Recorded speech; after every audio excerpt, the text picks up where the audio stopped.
Welcome to the show, Taz. This is Taz and Yaz show.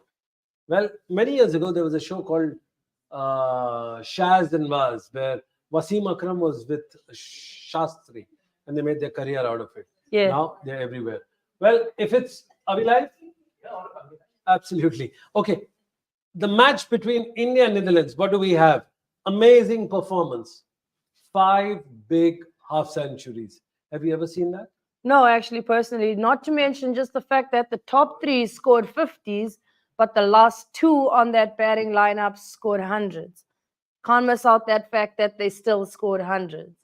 Absolutely, absolutely. These are our friends from South Africa and Zimbabwe. We're just having fun on a Diwali evening in the studio. We're talking about 2 of the most important people right now, and it's not Rohit Sharma, it's not Virat Kohli. It's about Tasmin Granger and Sunil Yashkalda. Yeah, there we go. Tasmin Granger, she's played 15 years of international cricket. I think from cradle to the sports ground you were there, and you are only 29. So which makes great, and that's it. We go on to the most international sixes by an Indian at a ground. Rohit Sharma, 32. Yep. Sachin Tendulkar at Sharjah. Many of us would remember what Sharjah means. It means the world to everyone. Then Rohit Sharma again advised. What is Rohit Sharma doing? I think he's got a membership card here. They were that he like can copy, put- paste, copy, paste, copy, paste, copy, He's paste. just swiping it. Mm. We just have MS Dhoni in Kolkata and Saurav Ganguly at Nairobi. I wonder where did Nairobi come in from? I have no idea. That's Kenya. Absolutely. Yep, This- that's in Kenya. Interesting to see that India actually took a trip out there. I think that's I pretty think that was the interesting. time when Yuvraj made the debut. Virendra Sehwag in 2000 made the debut, and it was a high-scoring match. Yeah. Well, coming back, Rohit Sharma does this today. This is the match that we're talking about. Can we go on to the next slide, please? Can we also have our chai? All right. Woo. We have to go. Most sixes in an innings by an Indian, first of all. Oh, India has been very devastating when it comes to, what do we call it? Just in being the- destructive. Just say it. No, power play. Mm. Who scored? Who scored the number of maximum number of runs today? India. Yeah, How they many? have. They How definitely many? have. 90 odd? 91. 91. Yeah. First power play. Yeah, first power play. Guess. Shubman Gill today scored 4 sixes, which is almost of the highest end because you have Rohit Sharma, and these are number of sixes in an innings, which means that you look at it this way. Rohit Take note Sharma- that all this is in one World Cup as well. This is this World That's what I'm Cup saying. as well. So I think for me, we haven't really spoken about Shubman Gill. Yeah. Obviously, he came in, he had a late start to the tournament. We do know he was unwell. And you spoke this morning on our morning watch-along commentary about the likes of Rach and Ravindra. Oh. But I think we haven't entirely paid attention to Shubman Gill because he hasn't gotten to the 100-run Rachin mark. Ravindra stole Shubman Gill's thunder while he was getting dengue and getting recovery. Definitely. I'm with you on that one. But, there was a big hype behind Shubman Gill coming in Absolutely. straight off from being injured back into the game. Just because he hasn't crossed the 100 mark 2 or 3 times, as Rachin has, Yeah. I still think we need to take note of the fact that he has been destructive. Even though he may be coming out just under the 50s or just having crossed the 50s, it's the strike rate for me at the end of the day as well. Absolutely. Let's look at the next slide that we have. Very interesting. Today is a Diwali day. We are watching here. We are sitting here. We're enjoying our Indian food, Indian chai with Tandika and Naledi Alfani, who's popularly known as the backbone of Robert Murava show. And she's so claimed that she funds that program once in a while. And she masquerades as a Hollywood investor in few films that she's doing with Leonardo DiCaprio and who else? Madonna? All right, but that's for another day. Let's look at the most ODI sixes with this. Rohit Sharma has scored the most number of sixes in the calendar year. Why are we talking about sixes only? Because this propels your power play, your end power play, which is very important for team's prospect. Your views on this Amazing list. Yeah, definitely. We've spoken about how the World Cup, 50 over World Cup, or just the 50 over format of this World Cup has actually just evolved. Right. You look at the last time this was done in ODIs was 2015 by AB de Villiers. That's 58 sixes. Rohit may be on 60 right now, but not to mention that they still have a semi-final match, as well as they still got possibly a finals match to play in as well and still get to that opportunity. So I think it's going to be great, that the game has changed this much. It's something that wasn't entirely seen that, like we spoke about, pass score was around the 300 mark. Yes. Pass score was around even 330 was considered crazy. Today, not in the 300s, not even 350, but 400 runs for India on the board as well today. It's not the first time it's been done this World Cup as well. We know we've had a higher as well tally in the World Cup this year. We have 424. We had New Zealand the other day scoring 402. Just hold on. We're talking about sixes. Now look at the disparity here. India still has 2 games to go. Exactly, that's my point. And that's not it. India after this goes and plays in South Africa with 3 ODIs. So the year's not done for him, basically. Absolutely. I think he's going to go around 70, and this is what is important. That's Can a very we go low to the next number. slide and continue our discussion? That's a very low We always number. thought that Chris Gayle is the big daddy of the game, but Rohit Sharma has completely. I'd like to get in some stats here and see how Rohit Sharma has graduated from 2015, 19, and 23. My memory tells me that he was at 87 in the first World Cup in the strike rate. He moved on to 95 in the second. Remember, he was the highest run scorer That's correct. in the last previous division of the World Cup. And now he's almost somewhere reeling in the third, fourth, fifth position. But this is important. Now, before this match started, this is what the team does by when they plan and they bat first, second. Tas, take us through. Yeah, definitely. So India, as you can see, they're averaging somewhere around 53.78. Today, 91 runs in that first power play, in the first 10 as well. Maybe you chalk it up to the fact that I believe Netherlands bowled a bit too full as well, as compared to the likes of the bowling attacks they have been facing thus far. Right down to Afghanistan, they've been super economical. So I credit that to them as well. But for me, it's about the dot balls. Whether you're scoring sixes or not, they're currently on 308 dot balls as opposed to 349 by the Netherlands in the first 10. This will tell you whether, regardless, they're hitting sixes or they're hitting fours, they're still rotating the strike. They're still running around with 484 runs. That tells you something in the past 8 innings as well. Just add 100 runs. Like it is now 574 odd or 575. Definitely. This in the 9th innings. Now let's look at how Netherlands paces their innings. In the last 8 matches, they've got a run rate of 4.33, which is abysmal in today's context. When you're facing a giant, a David and a Goliath kind of a thing. Sonu, when you're facing 6.44, you can't compete at 4.33. So go on. Definitely, it's a big difference, and it's alterable. I take nothing away from the Netherlands. 10 years ago, we wouldn't even have known that Netherlands exists on a World Cup stage as well. 2003, they played the World Cup. 110%. 2007, they played the World Cup. 2011, they played the World Cup, but they've disappeared. The problem is they're like a leap year kind of thing. That is They it. come in, they go out. They come in, they may go You see, out. and that's the consistency that teams like the likes of India, Pakistan, Sri Lanka, Bangladesh. You see, it's a good learning curve for them. I think I take nothing away from the performance they've had as well. They're gonna get bullied. They are the new kids on the block. They will get bullied. Think of it as initiation so much as to speak. I'm going to go on for you. From the 11th to the 40th over, in this period of 30 overs, India has amassed 1,253 runs at a run rate of 5.71, averaging somewhere around 62 to 62.65. And this will definitely tell you that you got Rohit Sharma. If you don't have Rohit Sharma, you've got Virat Kohli. And Virat Kohli is not afraid to not take the risk.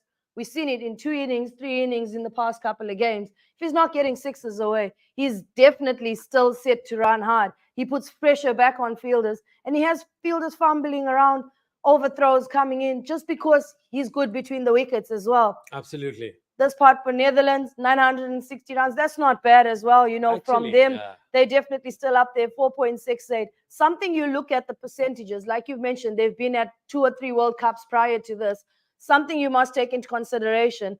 Correct me if I'm wrong. One of our guys will pull up the stats for it. But their previous run rate in this period of 11 to 40 overs has last been at 2.45. I'll have you know why. It's in this period that they lose the most wickets. Yes. So it's improvement again on their part, finding themselves around the 4.68 mark. Averaging, as you can see, the average speaks 20.87 runs per losing of a wicket as well. 731 dots tells you they need to do something about their running in between the wickets.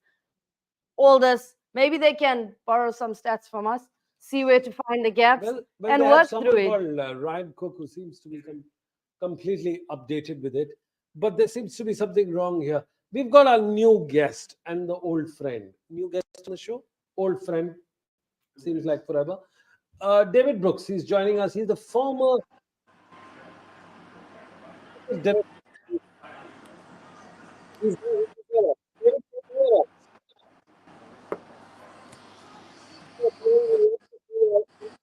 Thai. I'm having trouble picking you up there, Sunil. No problems. I think it's the internet connection. Your connection seems to be like the English cricket side, you know, very inconsistent and low on battery. But can I just say, I'm loving the size of the screen. I don't think I've ever seen a screen as big as that, unless you and Tasmin are very short, and I don't think that's the case. So it must be a very big screen. It is. It is around I love 50 David. odd, and we've got this. At some stage, we're going to turn it around and show you.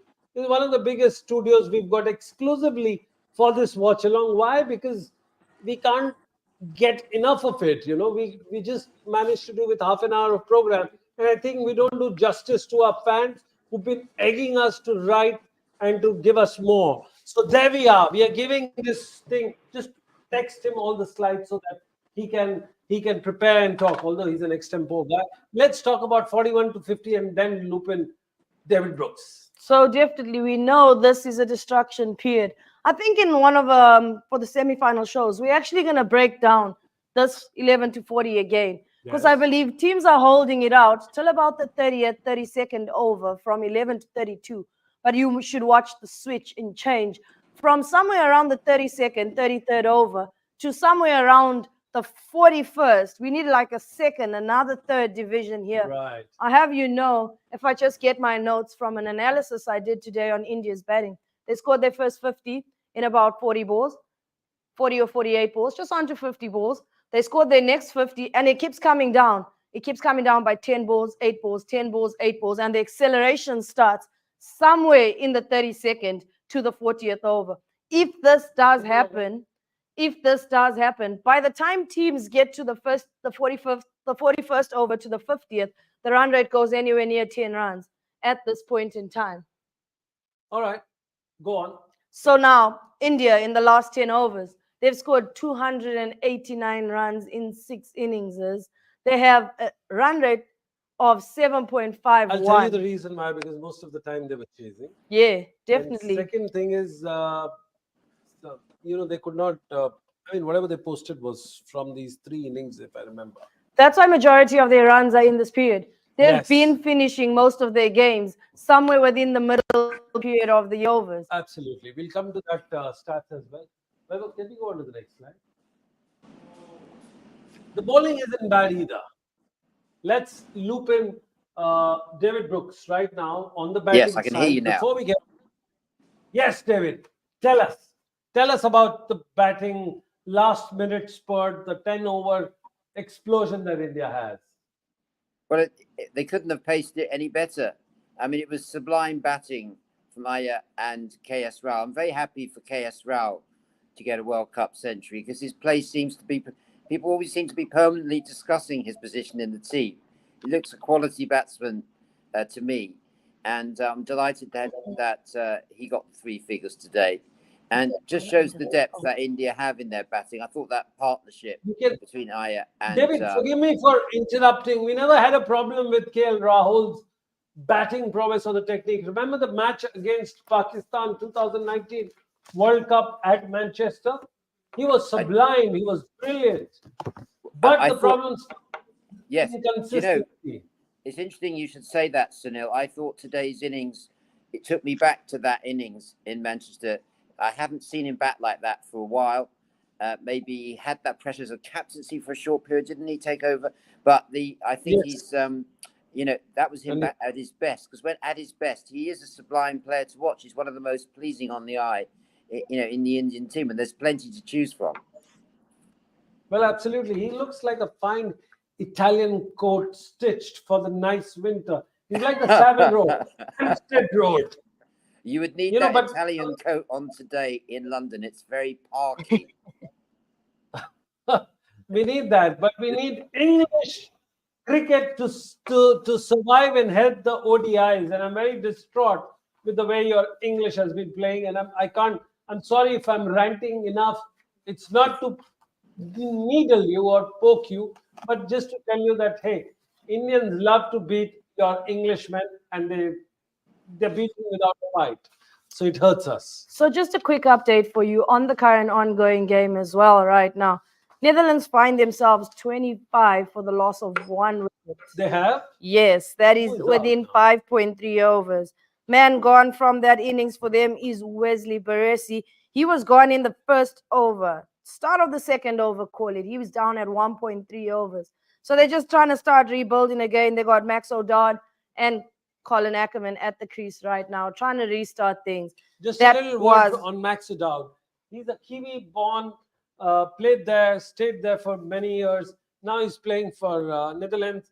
He's a part-time DJ as well. Oh, and the vice captain. That might need to get him on the show. Absolutely, one fine day. But most importantly, to get David on the show with his full Monty act of cricket analysis. Let's deconstruct the stats out here.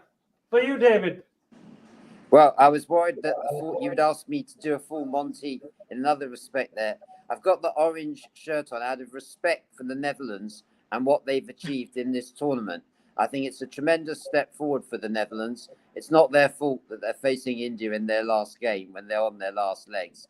But full respect to Netherlands and the Netherlands Cricket Association for the work they've put in against all the odds to compete at this level when they're not getting the games from other full member nations. The coach was quoted today, Mr. Cook, was quoted as saying that he's had approaches from some of the other directors of cricket, about getting more games, but full marks to them. They're not competing in this match. We really didn't expect them to against those stats that you're talking about on that screen. Who could compete with this India team at the moment with those stats that we're seeing? But full credit to them and respect to them for the part they've played in this tournament. They've more than held their own, and they're going to come out with their reputation enhanced, unlike other teams. Reputation enhanced. Would you agree to that? Oh, yes, definitely. I told you, I take nothing away from what the Netherlands has actually managed to do this World Cup. These associate members team, Netherlands, the likes of Afghanistan, they come into here and teams that see them on these logs consider them just to be another easy match points, another easy 2 points. I thoroughly enjoyed Netherlands taking on Pakistan. I thoroughly enjoyed watching Afghanistan have a piece of the cake as well. It's good to see, especially those teams that no one entirely counts to be part of the rankings, David, definitely. Yeah, absolutely. Tasmin, I agree with that. And by the way, I think your command of the stats has been superb. And I've really enjoyed your contributions to the coverage on NewsX. It's been brilliant. I just wanted to say on the part of the Dutch that, they have started this tournament probably with everyone thinking they were the weakest side, but they have emerged with credit. But as for Afghanistan, I was talking to a guy, Sunil, this will interest you, who's not that well versed in cricket. And I was talking about Glenn Maxwell's innings the other day. And he said, who was it against? I said, Afghanistan. And he said, that doesn't count. Now, it does count now. That's the difference. That's the image Afghanistan had before this tournament. But I don't think after this tournament one could ever regard them as minnows again. That the runs and wickets against Afghanistan do count now. They've joined the top table. And as you were saying, Sunil, in your analysis a couple of days ago, they're actually the second best team in Asia at the moment. Actually, yes. When you look at the current situation, they are. But we'll stick ourselves on this chart and go on to the next one. What do we have here? Just one note for you. In these last 10 overs today, in the last power play, India amassed 124 runs for the loss of 1 wicket. Was this the highest ever by India in a power play? We'll Should get our be. team to figure it out. But this looks like the highest. 60 deliveries, 124 runs. David, you seem to be our encyclopedia. Well, I think you guys have got the encyclopedia. I can only dip into it because my eyesight isn't good enough, even though the screen is so huge. Okay, we'll rely on your memory. David, let me rely on your memory. It's a big screen, but I've got a small phone today, just the iPhone. No 8. problem. No problem. And it's yeah. So, but I will say that when I was looking at the stats earlier, that's why I was saying, is this the best India World Cup team ever? And Sunil, what do you think about that? Absolutely, hands down. No questions asked. And we've been talking a lot. Tasmin and I have been debating, talking about the importance of the coaching staff. I'd love to hear your thoughts about. He keeps himself very quiet. He's not the most publicity conscious person, but Rahul Dravid surely must deserve some credit for the way he's leading this team across all formats. I guess, you and I, when we started our discussion on television, when India wasn't doing great, I think we were the first ones to take the daggers onto his chest. But I think they had a larger plan, or the luck was riding with them, or luck wasn't riding with them. When India was losing, there were injury problems, there was selection committee. We didn't even have a selection committee in place, Well, I think what's super important, sorry, David, what's super important before you judge a coach, I've never judged on a big stage personally myself. I've never coached on an international level. I got a taste of it at the Street Child Cricket World Cup a month ago or so. One thing you must get on a new coach coming in, he's coming in based on somebody else's evaluation of how things are. He still needs to come in, make his own evaluations, do the things that are not the crowd favorites, leave out a couple of crowd favorites, and then carry on and do it. So he's finding his own recipe to the dish as well and finding his feet. I feel like this is not football. Sorry, David. This is not soccer. But can't be the Manchester United that after every 4 or 5 league talking games. On the coaches, we've got two of the most, I don't know, David will fill in the blanks, whatever the coaches. One is Mr. Mott from New South Wales. England. Oh, yeah. Yeah, New South Wales. Coaching be going England. back to New South Wales, yeah. And there is a South African by the name, I knew a lady would look up. There's a South African by the name Mickey Arthur. Yes. Sir Mickey Arthur. Now look at his credentials. He was zoomed in as the coach of Pakistan. Yeah. His Derbyshire at the League 2 level has not even won a single match this year. Guess what? He coached a Lanka Premier team that was at the bottom of the table. He still walks in, gets the coach, and makes a mockery of it last night when he was talking about that we need still some time to do and to play and to do whatever. And they asked him, why aren't you staying in Pakistan? He says, because the things are not settled there and we need more time, which means he wants to hang on to the job of Derbyshire head coach and work here as well. I mean, what a travesty of thoughts. Well, he's the same man who coached England, Australia, Sri Lanka, and then here. Well, I mean, it's interesting with... any views on this Derbyshire coach? Yeah, Mickey Arthur's obviously working Go as on, a consultant. Yeah, can you hear me? Can you hear me Loud okay? and clear. Yeah, Mickey Arthur's working as a consultant like for Pakistan. He's working as a consultant. He's not full-time. It doesn't make a lot of sense when an international team has a part-time consultant who's also coach of Derbyshire in the county championship here. So, he's got a county contract at the same time. Whereas the coaches that are, focused on the job, single-minded, Rahul Dravid, I have a lot of time for him. He's a very thoughtful man, and he's put a lot of thought into this setup. and I think he deserves some credit. Actually, Sunil, did you hear the comments? Did you hear the comments of Matthew Mott in his press conference yesterday? No, He I said wanted to. he put England in the same category as Sri Lanka and Bangladesh. He said, he was asked, "Are you disappointed?" Yes.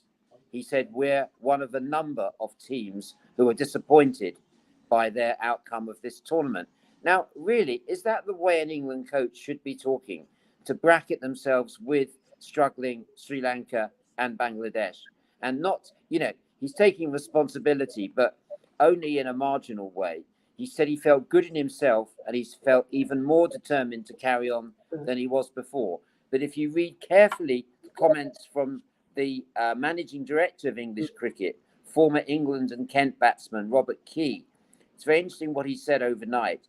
He said that he's given his support to the coach and captain for the time being because he feels that he's interfered with their team selection. He hasn't given them their full strength side. He's been concentrating on test cricket.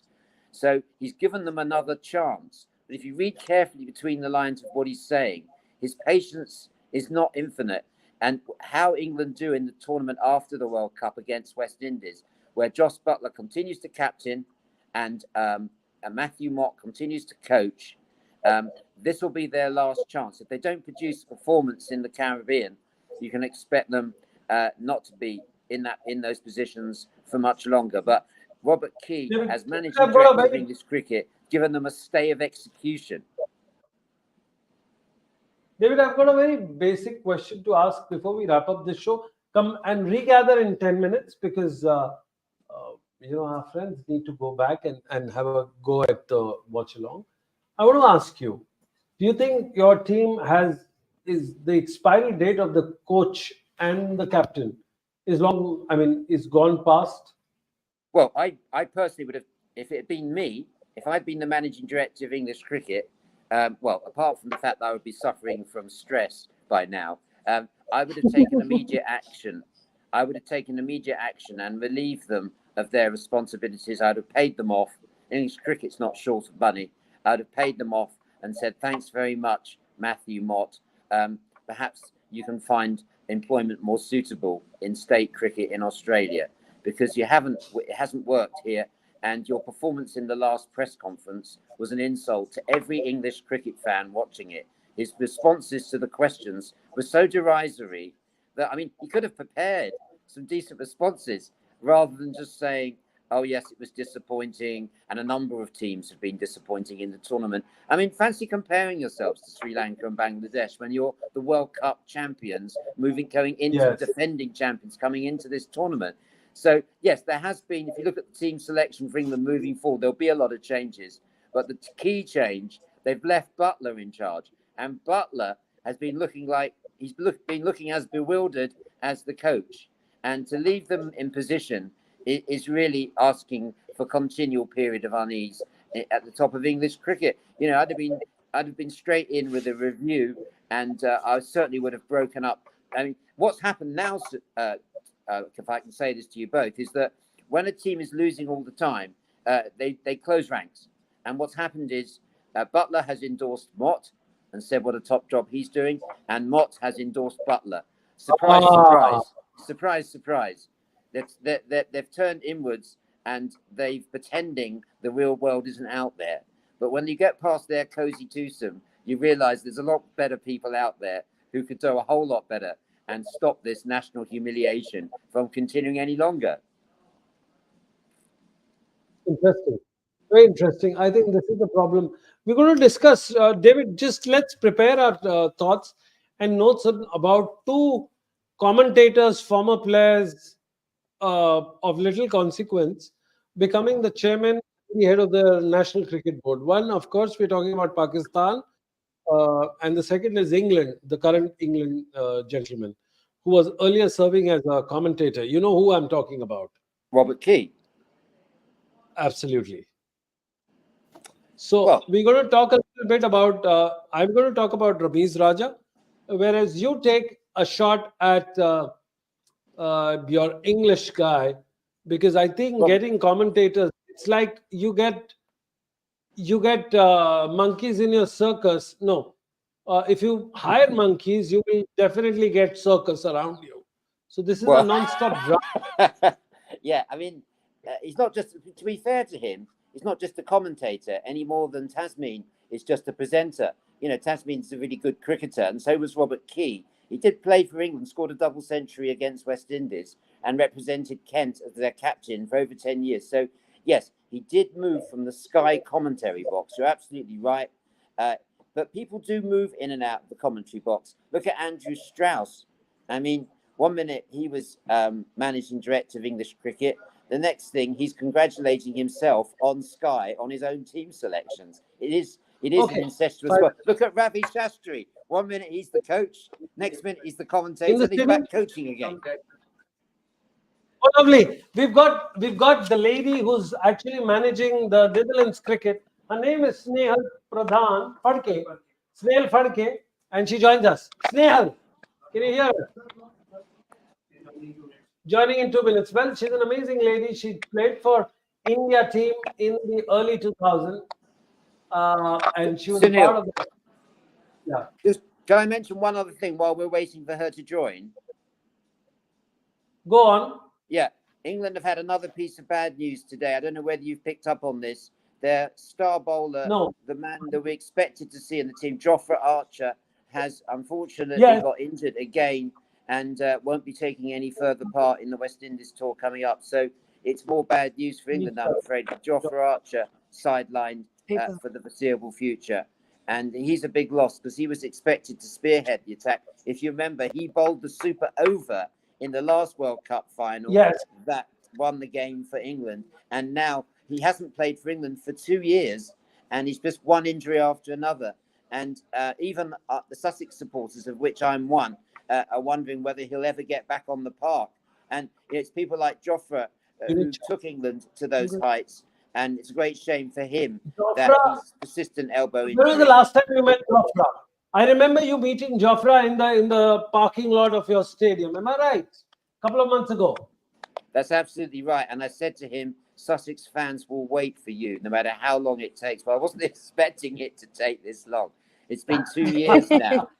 It's been 2 years. You know, I And always I think thought, it is. I, Can you David, think I of a always player thought that's he was come like back? he's come back and work in progress forever. He looks like the Indiana Jones who's going to come and save and get you pots of gold, which he did in the 2019 World Cup. But guess what? Indiana Jones movies take 4 or 5 years in making and 5 years in release. I think that's what is happening with his career. Yeah, Just a but we've quick never match had an update for Indiana you guys as Jones. well. Just a quick match After update for you guys as well. Netherlands just trying to stay alive and yet crawl at the same time right now around what may be going on. They are currently finding themselves 52, still for the loss of one, Okay. trying to hold on to all those last little wickets as they go by, and it's 9 overs down. You know, the current required run rate sitting at just on to 9 runs. They're 8.75 required of them, and they're going at about 5.77. Well, that's all we had time for. If Snehal is not joining right now, we'll come back after a short 10 minutes break with our friends right now to take the stage. Naledi Alfane, big round of applause to her. And Tandika. I'm getting some stares Dubé. around. Yes, that's it. Thank you. Bye.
Give me a countdown to 3.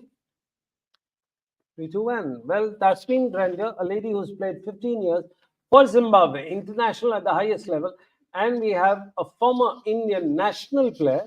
She was about to make a cut into the international level when then something hit, and she's not a part of it. But we are very happy that she's staying in Netherlands, working for Dutch cricket, and making India proud. Kasa kai tumi? Snehal, welcome to the show. I'm just going to get some. Snehal, पढ़ के कैसा काय? Snehal, I'll have to request you to scream a bit.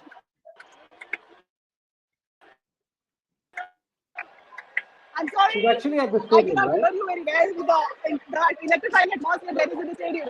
I'm at the stadium. Do you want to see? Do you want to see how it is here with all the Dutch fans? Absolutely, but no. The broadcasting rights will not allow us to show, otherwise our channel will get down. So yeah, I'd love to Oh, see, sorry. but record and WhatsApp me. But right now, I want to hear your voice right now. Okay. All right, Okay. can I see your face? Yeah, here I am. Lovely, Can you Snehal. see me? How is it going there? कसं काय तुमचं? तुमची मराठी छान Which काय? एकदम छान एकदम छान ॲटमॉस्फिअर आहे एकदम इलेक्ट्रिफाईंग ॲटमॉस्फिअर आहे आम्ही दिवाळीच्या दिवशी मॅच बघतोय हे आम्ही amazing it is an amazing experience we are enjoying it I must remind you of a movie by Shah Rukh Khan. फिर भी दिल है. हिंदुस्तानी And you're serving the Netherlands cricket, right? Well, nice to hear that. Yeah, but I'm also Absolutely. supporting yeah, definitely. I'm here, I'm Sorry, cheering that for was all the boundaries. I'm kind of putting you a googly question, but don't mind. Ladies and gentlemen, Snehal Phadke. We've got a woman cricketer in the house. Tasmin Ranger. Go on. Tasmin, ask Snehal about Netherlands, weather, her stint in IT world. Oh, there we are. There you are. Snehal, she's Yes, an just a umpire second. as well. I'm going to use my another headphone so that I can concentrate on the question you're asking me. Just a second. Yeah, please go on. Snehal, Yeah. corporate life was better or the Yes. life from the stadium is better? Tell me. This is so much better. I'm so happy. I'm so happy that I took the decision to leave the corporate life behind and explore the cricket world back again. I have been away from cricket for almost 18 years. Yeah. You want to ask her anything about cricket? Tell me, how many number of girls play cricket in Netherlands? If you ask me how much, I will tell you in terms of percentage, but the percentage participation of women in Netherlands is small right now, and we are trying with different initiatives to bring it up. But currently, there is around 10% women participation, less than 10%. Which is good. And how many Indian ethnic? What is the participation of Asian origin girls there? I would say in the men's side, there are a lot of Asian origin boys from India, Bangladesh, or even Pakistan and Sri Lanka who are into cricket over there. But on the girls' side, there are not many. So it was me and it was another Pakistani girl called Komal who was playing a few years back. Not many Asian origin girls are yet into cricket, but there are many who are youngsters who have joined recently. So there are, I would say, soon we'll see a lot of girls competing to find their place in the national squad. Well, absolutely. Snehal, we will let you go to and enjoy the match. It was lovely talking to you because the connection seems to be a little bit of a problem. But we'll have you on our show perhaps at 10 o'clock tonight if you're up to it, or otherwise tomorrow morning at 9:30 when we go to Exclusive. Thank you, Snehal. Sure. Thank you very much for taking me. Yeah. Thank you. Bye. Bye, Snehal. Take care. See, this is what the thing is. She was working for a very top-end IT firm. Yeah. She quit her job and she says, I want to go back to stands and stadium. not stay at the corporate life? Yeah, you know, I'm actually got accounting qualifications to my name, Are you serious? but I don't ever see myself using it outside managing family businesses. I don't see myself sitting behind a desk for however many hours it's going to take of me. I rather stand in the sun for that many hours than sit behind a desk, I'm pretty sure. No, So I actually, can understand where she's coming from. many years ago, I had this opportunity of working for a Fortune 500 company based out of Gurgaon. It was a HR head HR company, and I was the head of marketing. Great job, great time, but my problem was I would finish off my work in 2 hours, and I would look around and say, "What are they doing?" The the the sad part was most of the guys would finish off their work before lunchtime, but they would still pretend that there's so much of work happening Yeah. that they would look so busy behind the screens. I said, I can't do that. I've got at least myself to answer back when I go back home. So, well, that's what we are, reading news, reading the updates, and being very happy about it. Oh, yes, definitely. I think you got a lot to smile for, don't you, Sunil? I've got to just thank the Almighty because I was in Zimbabwe and I survived a 3-car crash. Oh, yes. So I think that's the biggest thing I'm going to thank the Almighty for. Well, what's the latest update on the score? Currently, Netherlands are sitting at 65 for one, still one down. And that's about 11.3 overs gone. So they're just hanging in there. You know, I like the fact that they're not throwing it away. You know, they played their last game and they were just running. You don't get 6 runouts in one match. That was crazy business for me. So it's good to see them today trying to make a bit of sense, construct an innings, have a plan. Even if it doesn't go according to plan, this is 50 over cricket. This is not T20. You are not running out of time. The longer you stay out there, I told you the theory, the bigger the ball gets, the more you see it, the more you can watch it swing in the air, decide is it going left, is it going right after it hits the deck, the more you can read the game and actually be able to bat. So I'm really excited to see the fact that they're trying to stick it out today out there. You know, Max Odell currently on 27 off 35 deliveries. He's going well. Colin Ackerman alongside him, he's on 35 off 31. You never know, this might be their first career 50s against India. Absolutely. In fact, there's only one bowler who's bowled against the Indian batters, and that is Vandermeer. Ruler van der Merwe, correct. That's all we have. I mean, just imagine a team who some of the players actually disbanded them for a better life, which is no problem. But these guys have a story to tell. I mean, they've got a life to live, story to tell, and future to enjoy. And you know, I think it's a great initiative, the FTP's program by the ICC, as well as Champions Trophy as well, coming in. It does give, like we had David on our show earlier on, explaining the fact that Australia may have not entirely been, Australia may have not been on the sides of wanting to play against smaller teams or smaller associate nations. You look at what it does for the likes of 2,500 people watch us live right now, talking, discussing live cricket. Because cricket is life, Sunil. This is a life away from your normal life. This is a good life. Cricket is That's the why good on stuff. Diwali evening, we're just discussing facts because about for most of the people, it's absolutely inconsequential match. You would rather go home, watch your friends, family celebrate with whatever. And here we are having chai, roadside chai, in swanky cups or cardboard cups, and still talking cricket. I love me some chai tea. Yeah. Oh, I love me some chai tea. Lovely. So this is the land of avocados, talking about chai and tea, and this is, of course, going to get you some pakoda. But coming back to King Kohli, I mean, this man is having an amazing. Go back. Let's dwell on something on King Kohli. It's on an automatic. Oh, it's an switch. automatic thing. Is it true? Yes. This is what we're looking at. So it'll pass by again.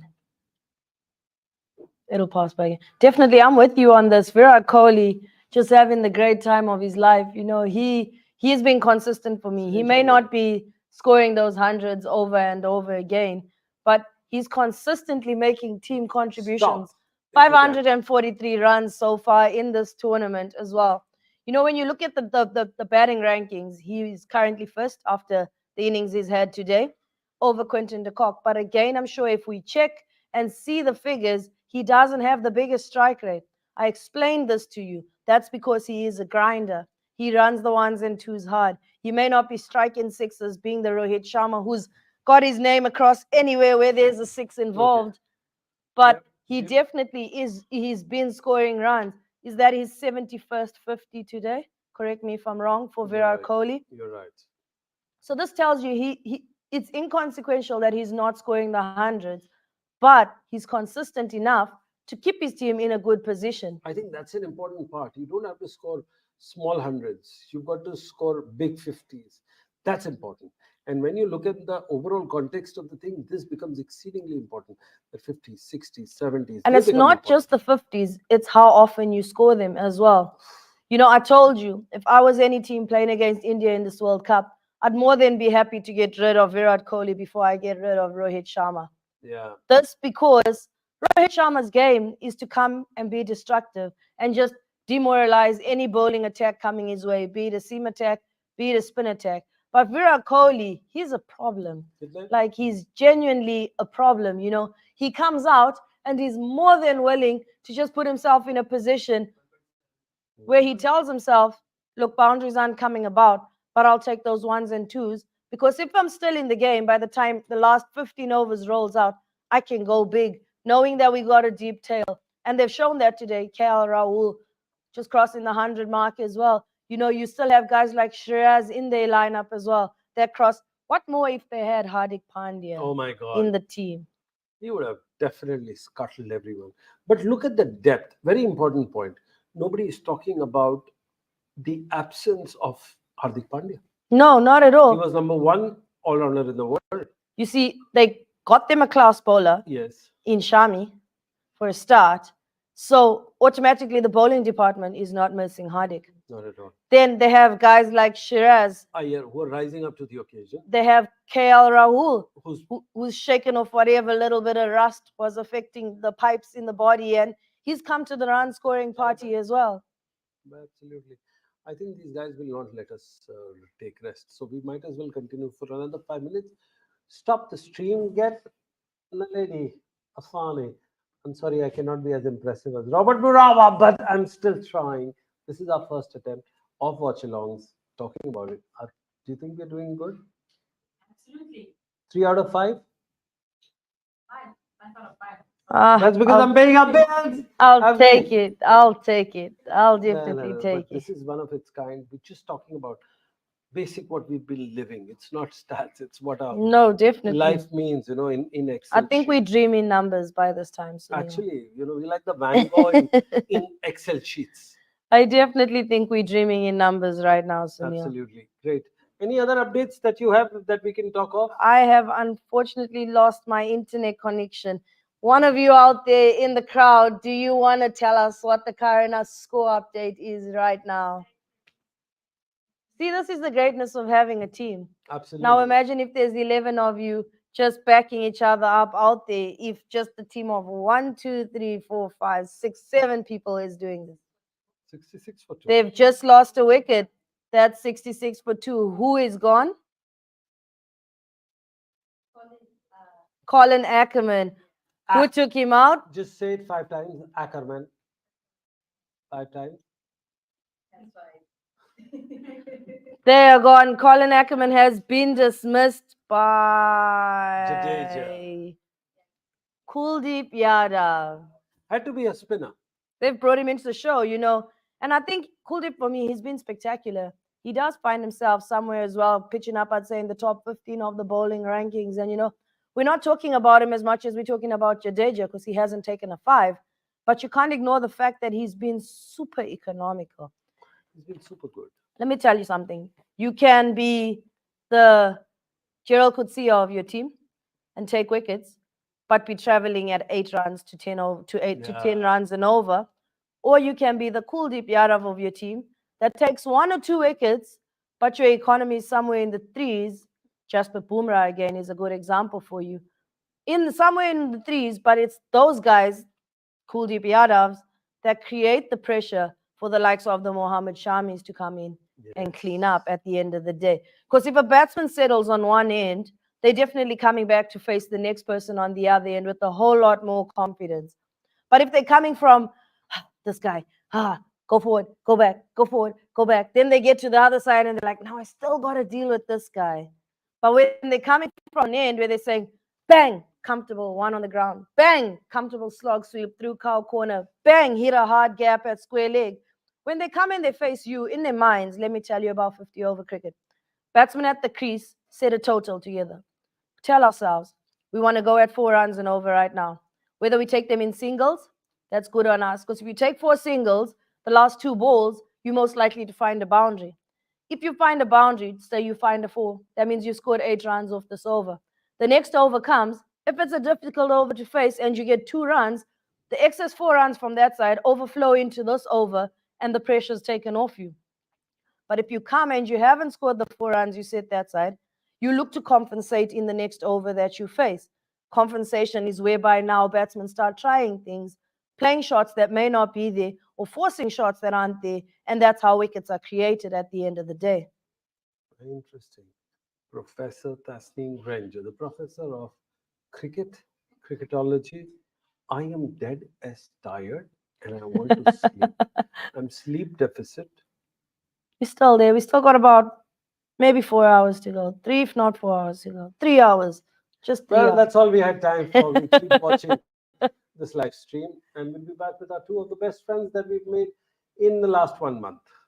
Thandika and Alfane, the lady. All right. Can we switch off the stream?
Hello, everybody, and welcome back to our watch along.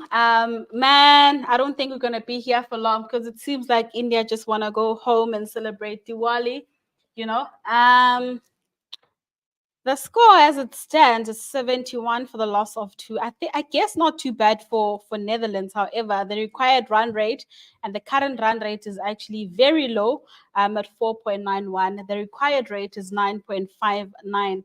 Bad or good? Yeah, they've been doing all right, I would say, when they had Colin Ackerman at the crease alongside Max O'Dowd. Obviously, losing a wicket in every instance, your run rate will definitely go down.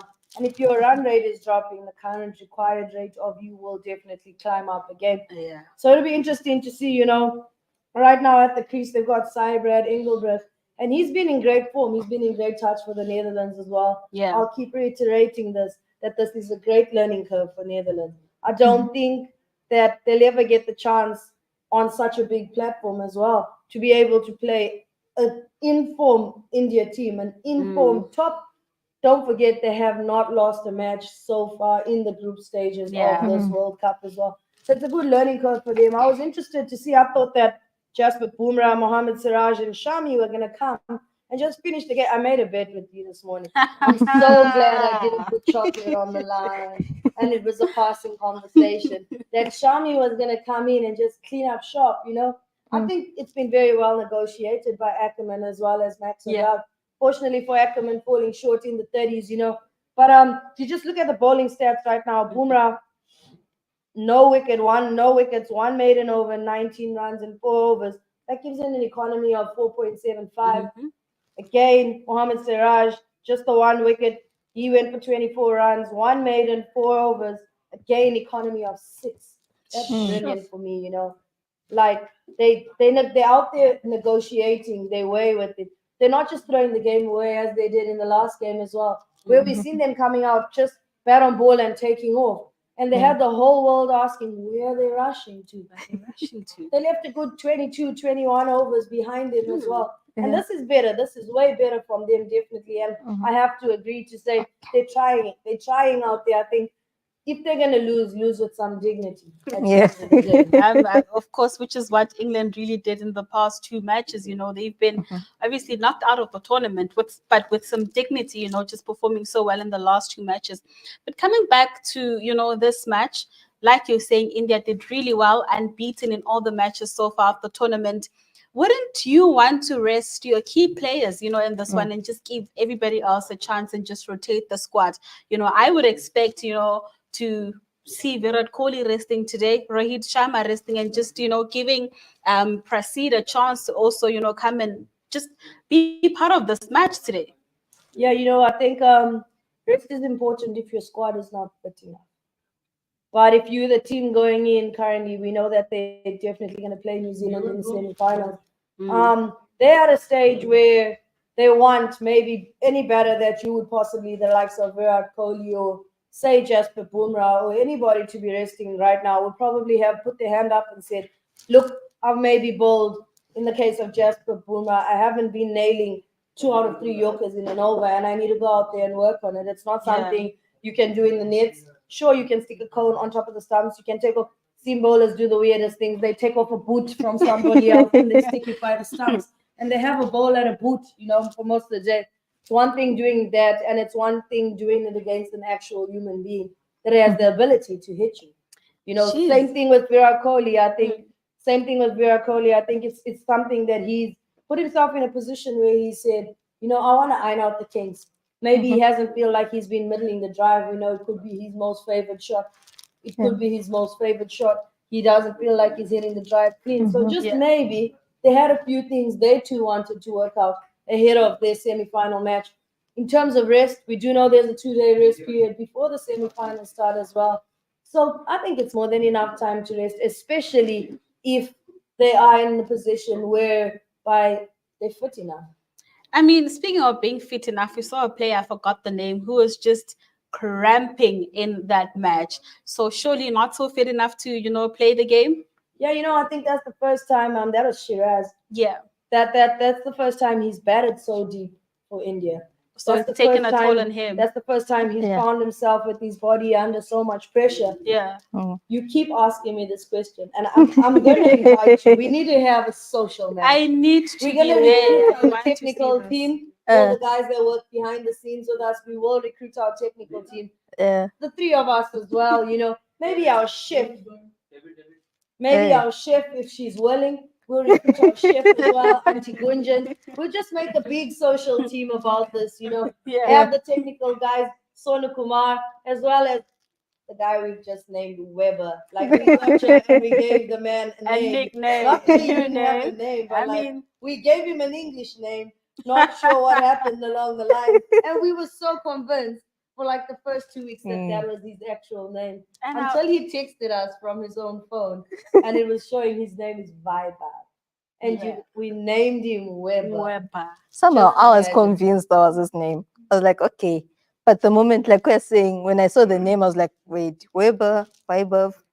Okay, maybe it's an inside show. Definitely. So you know, I think it's very important. You know, it's Yeah. very important. We're gonna have a social match. David, there's a curious question just bouncing around studio. You know, Naledi's asked me this question about maybe 4 times Several times and now. counting.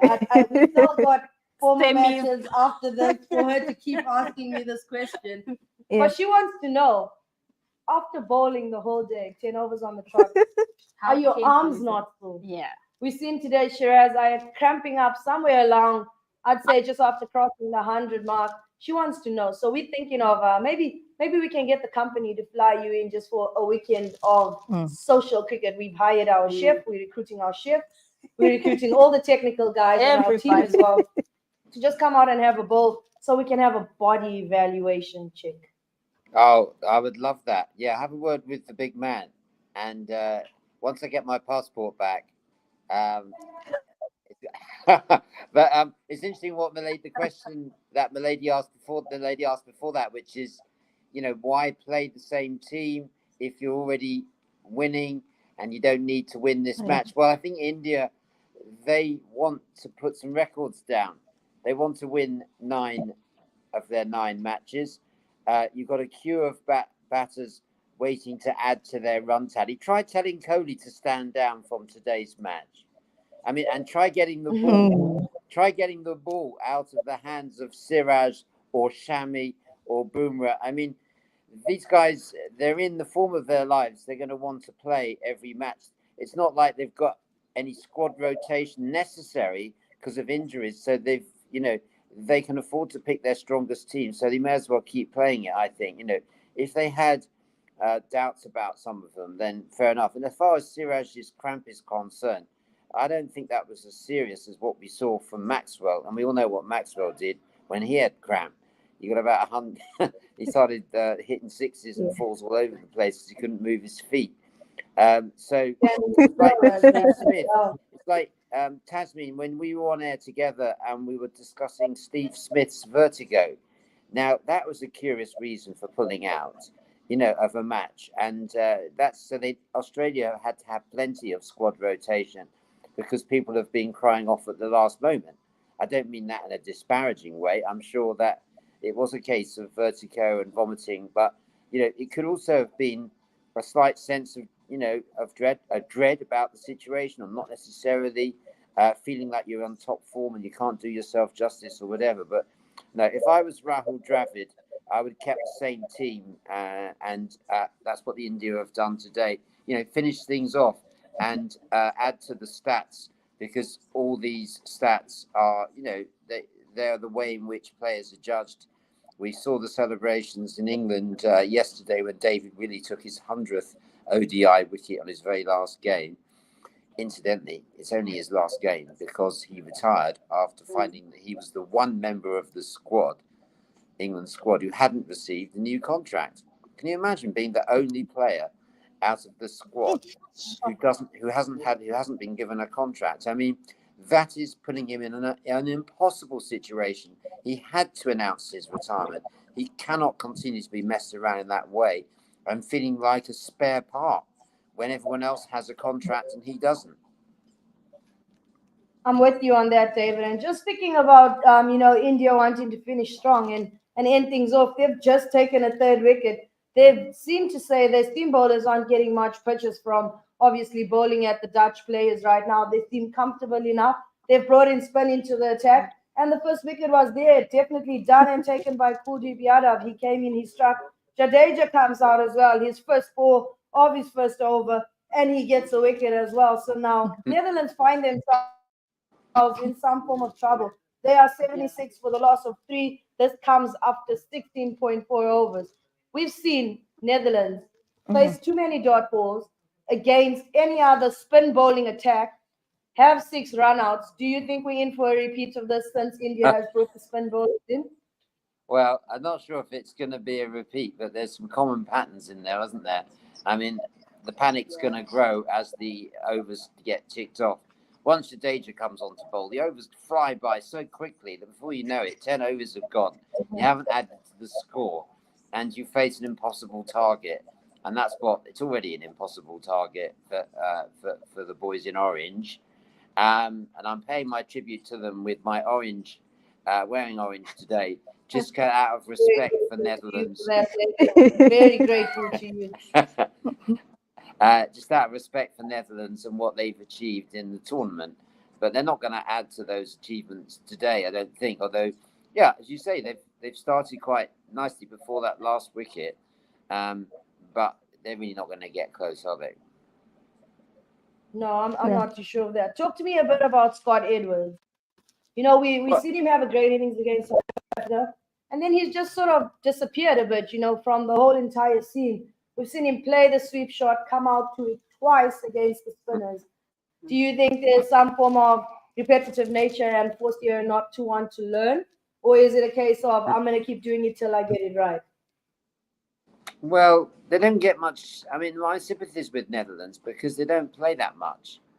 They're looking for teams to play against them, and the full member nations have been very sniffy about playing them because their schedules are already busy, and the top associates don't seem to have had played against them either. So I think you have to forgive some of the Netherlands players. They're not match ready. They're not playing week in, week out. I mean, an England player will typically play 16 first-class matches in a season, or 12 ODI, 12 50 over or T20 matches. I'm not sure that these Netherlands guys get much cricket at all. I mean, international level, they've been, they haven't been able to attract any really good opposition, and that's holding them back. So I'd like to see that change moving forward. They've done enough in this tournament to deserve that, don't you think? So you definitely chalk it down to the big match temperament in that instance, then? Yes, and I think so, and that's why I think India have got the unchanged team today, because they've got proven match winners all the way down the order. The team's working well as a unit. Why break it up and bring in people that are not going to play in the semi-final and final? So why give them? Because then that's not fair on them to bring them in for one match anyway, without any prospect of getting a semi-final place. The team we're seeing today will be the semi-final team, won't it? Yeah, definitely. I want to ask you a question. Do you believe in fate? Yes. So would you say Hardik Pandya's freak injury was just the door opening up for Mohammad Shami? Well, I do, and and I think that was a stroke of luck for India because Pandya hasn't been performing really recently. He took a team over to West Indies, captained the T20 side, and they lost to West Indies in that series. After Rohit Sharma had led the team without any trouble in the ODI format. So I think, they've struck lucky there because that's been a much better outcome than if hadn't been injured. Yeah, definitely. I'm with you on that one. Tandy. Just a quick question, David. What would you say India's its weakness in terms of, we know all these past matches they've been just winning. It's like they are the unstoppable, right? Unstoppable teams.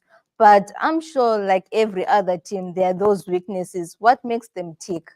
Because I'm sure it's like, for example, in SA, people have discovered that they can't chase and they've struggles against the spinners. But for India, what is it? It's hard to see what the weakness is. I mean, the loss of Pant, Richard Pant, who might have played if he hadn't been injured.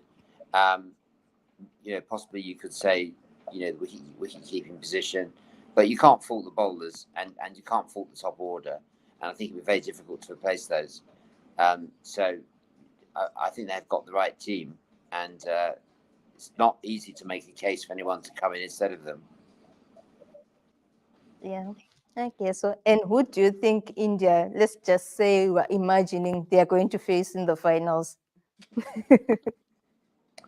Imagine who they're going to. Well, let's see. So it's India versus New Zealand, the first semi-final, and then the second semi-final is the key one, isn't it? Australia and South Africa. I mean, I would like to see South Africa win that. I think they're capable of winning it because they've been playing to full strength, whereas Australia have been chopping and changing. But the Australians are redoubtable fighters; they'll never give up. So it certainly won't be any cause for an early celebration. But yeah, it's going to be a very, very in that one. It's going to be a really interesting semi-final. Definitely. And for Taz, based on today's performance from India, would you say this is one of their best performance, or they were supposed to do something more, or it was just supposed to be one of those easy matches for them to score a 450 or 500? Yeah, you can't entirely rate their performance against, cricket is cricket, regardless of the team you're playing, because these are teams, the likes of Netherlands, that have taken down previous World Cup winners like Pakistan and Sri Lanka for advantage. But I say it's a good thing on their part for their middle order stepping up. The middle order hasn't entirely been tested and put on that platform to be able to step up in the likes of Shiraz as well as KL Rahul, So it's good for them, definitely, to have hundreds on their back. Everybody looks to Rohit Sharma as well as Virat Kohli to do that job. But they stuck their hands out today. They stood up and they said, look, we've got this. It doesn't matter if Virat didn't do it, and it doesn't matter if it didn't come from Rohit. I'd love to see them play tougher, formidable opposition. I do believe we've got a good semi-final on our hands because they face the likes of quality seam bowlers in Trent Boult as well as Tim Southee as well. There's still the Jimmy Neeshams, not to mention Mitch Santner, who still has the ability to cause a bit of trouble for them. So it's going to be interesting to see in the semi-final as well. Maybe not just such a straightforward game as we might be thinking it's going to be. And in general, for everyone, who do you think Netherlands would save them from what they're going through right now? Like in the middle order there. I'm with David on this one. 410 is a big total at the current rate they're going at. But they can definitely have soldiers in the likes of two guys at the crease right now, Cybert Engelbert, as well as still the captain who's in there as well, Scott Edwards. He's shown he has the ability to take it deep. I think they can definitely salvage some pride and not be all out today in this match. I don't know if there's going to... Well, Scott Edwards, as you've mentioned, is he's shown what he can do, and they've got a bit of batting down the order. But I just think the quality of the bowling is going to be too good for them, and it's going to be a struggle. So we may as well get it over with. I mean, there's no net run rate considerations because Netherlands are out. They haven't got to worry about that, so they may as well go down fighting and have a bit of a swing. But I'm not seeing that at the moment. Yeah, definitely. I think they're probably looking to take it deeper and not be those guys that leave 20, maybe 15 overs still left untouched as well. Maybe we'll see them tee off probably after somewhere around 30 overs gone. That's in about the next 9 overs. I mean, other teams have been using their overs. Look at Afghanistan yesterday. They were bowled out by Australia. But off the last ball, they used every single one of their 50 overs. That even though they'd struggling and they'd lost wickets at regular intervals, they dug in. Rashid Khan played an untypical innings. I've never seen him play a forward defence. I didn't know he had one, but he was keeping the thing on. He was using up the overs because the Asman at the other end was scoring very freely. So rather than go in and blitz, just get yourself out, stay in, give some solidity to that partnership. get within spitting distance of the score, and then go for it.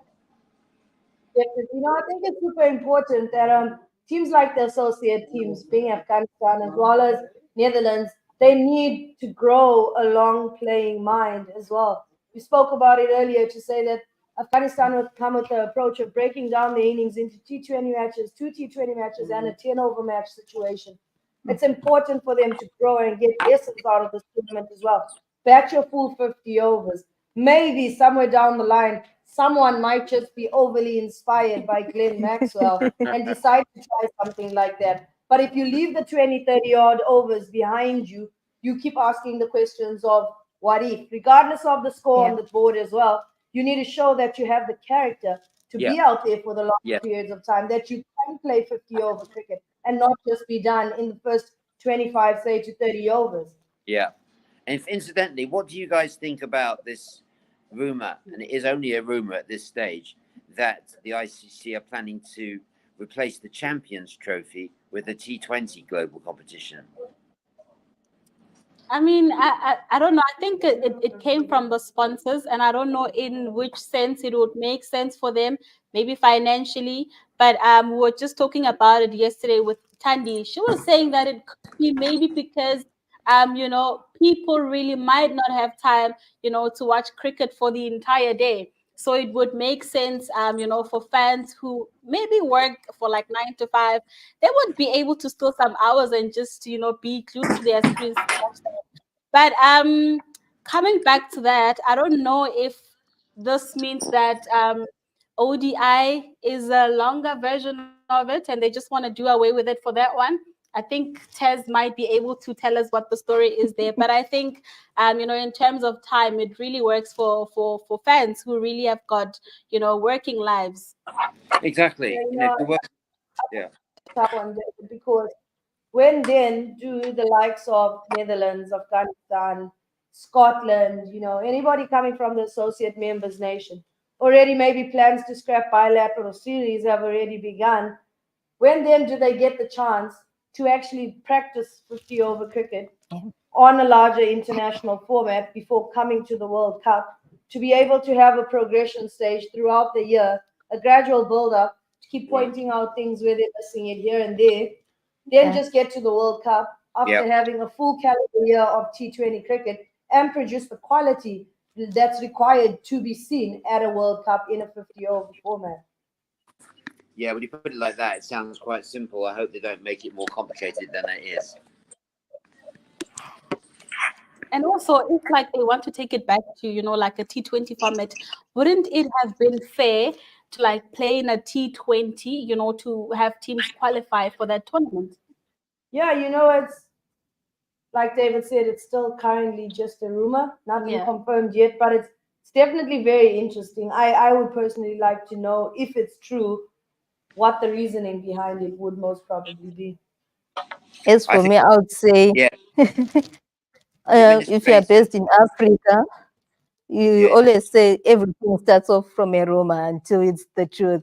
Somehow it's like the truth which has leaked out. So exactly.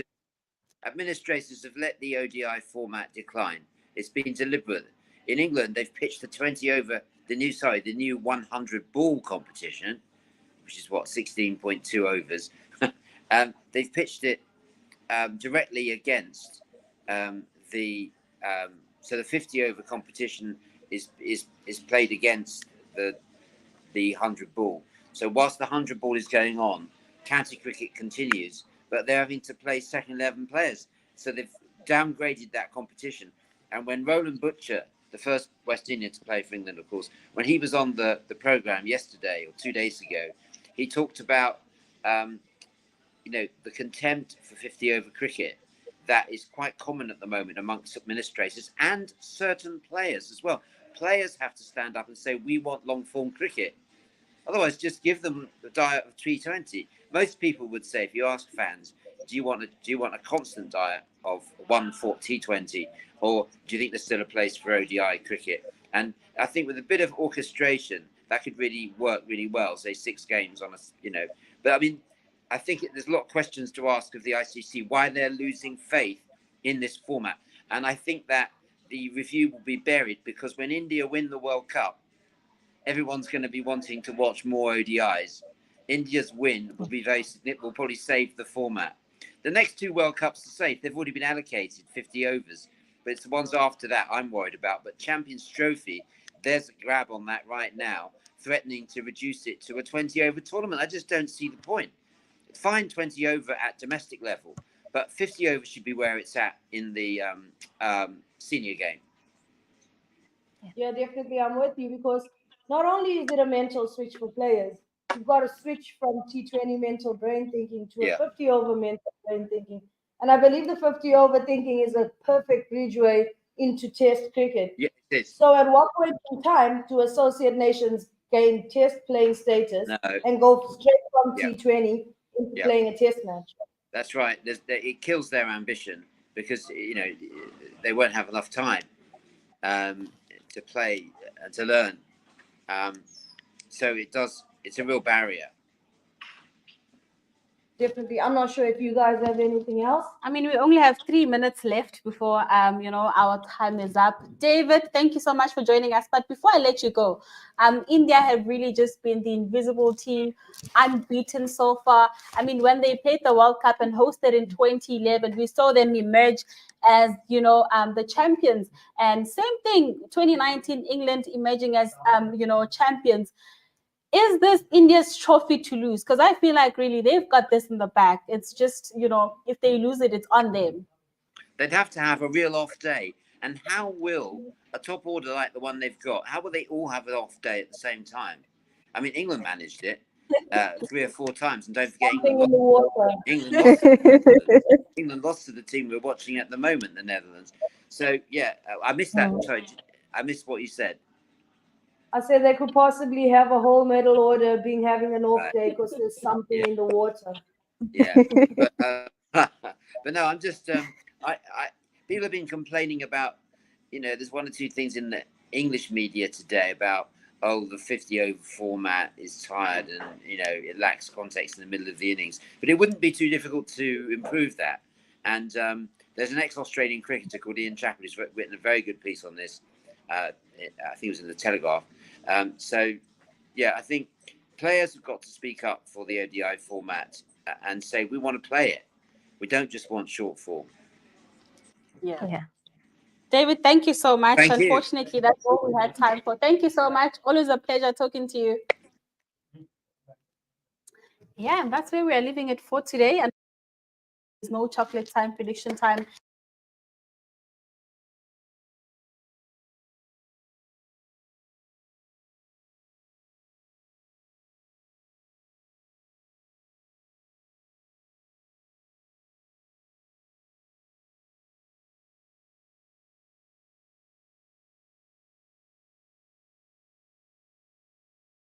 Actually like this game as well. Yeah. And we will see you again. We will be back. Do not get too bored of the current game. Netherlands find themselves 98 for the loss of 3 wickets down, and they are in 23 overs gone.